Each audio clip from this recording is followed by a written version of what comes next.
blood sugar was a cause of abnormally low metabolism in a lot of patients.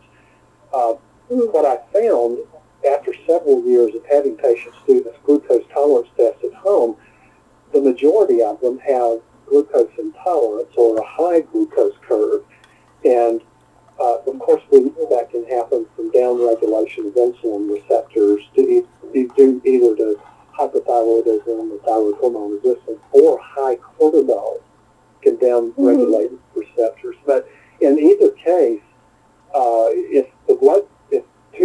if plenty of blood sugar is in the blood, and for whatever reason it's not getting into the cells of the tissues of the body, particularly the brain, then symptoms such as fatigue and poor memory and concentration, and even excess muscle tension. We require energy to relax, to separate the contractile filaments and completely relax muscle. And I learned that with women taking progestins, the artificial progesterone components of birth control pills. They cause insulin receptors to downregulate. That leads to an energy deficiency in muscle, which can cause the muscles to go into a mild state of rigor mortis and be excessively tense. And so then if that person begins using thyroid hormone, the thyroid hormone increases the production of the enzymes that drive energy metabolism, but the person can't get enough sugar out of the blood in the cells to provide the substrate to meet the demand of the increased energy metabolism. Then it can cause an energy crisis, and a patient can feel horrible from that.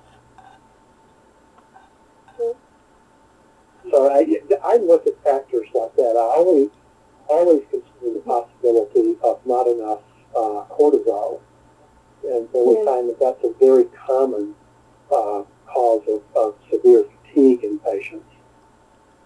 Yeah, another piece of the puzzle that we talk about in hypometabolism does seem to be that adrenal fatigue, where people may have been really pushing their adrenals for many years, and then they slow down in function and can't produce enough cortisol. So do you find many of your patients also need to support that adrenal function before they fully recover?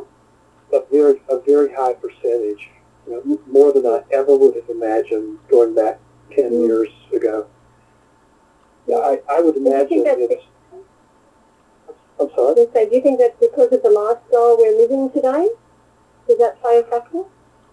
Oh, I sure do. Yeah, my impression is that, the repetitive, well, you can take a young, healthy Australian or U.S. citizen, throw that guy over at George Bush and Dick Cheney's direction into Afghanistan or Iraq, and with short order, with the intense repetitive stresses, it appears that there's a downregulation of the enzymes that convert the precursors into cortisol in the cells of the adrenal cortex.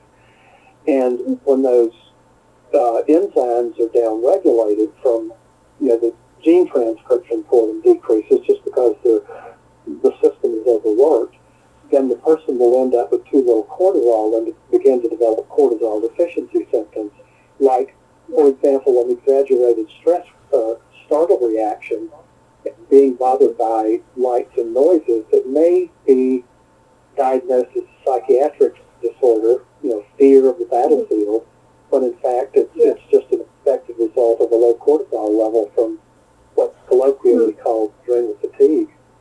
But I think the same thing can happen in a corporate environment. Some of those environments can be brutal. Well, I always found that the corporate world was very brutal at times, and that's why I exited it. Yes, definitely. And what about the role of other hormones like estrogen and progesterone, and especially in menopausal women, do they play a role in fibromyalgia? Well,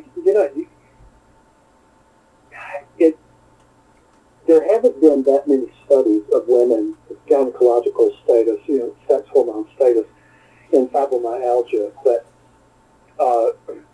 what we find is that many women and I can't back this up by studies from other fibromyalgia researchers just because not that many studies have been done. But for a very important consideration, a lot of women diagnosed as having fibromyalgia have migraine headaches. There was a brilliant doctor in England, and you may remember her name. I'm blocking. I think it was Dalton. She had migraine headaches chronically, except when she was pregnant. And after her second pregnancy and complete freedom from migraine headaches, she started injecting herself with progesterone, which relieved her migraine headaches. We do see a high incidence of migraine headaches in fibromyalgia patients. Now, the relevance of that to thyroid hormone is that when the woman is in her follicular phase of the menstrual cycle and an ovum is secreting progesterone, but mostly estrogen to build up the endometrium and, have a proliferative effect on breast tissue and other tissues in the body, there has to be enough T3 available for that ovum to develop enough luteinizing hormone receptors or LH receptors. If the woman doesn't have enough T3 and doesn't develop enough LH receptors at ovulation, even though the pituitary secretes a large amount of luteinizing hormone, there may not be enough luteinizing hormone receptors in the follicle that then should become the corpus luteum and start secreting more progesterone. But because of the deficiency of T3, there are too few luteinizing hormone receptors for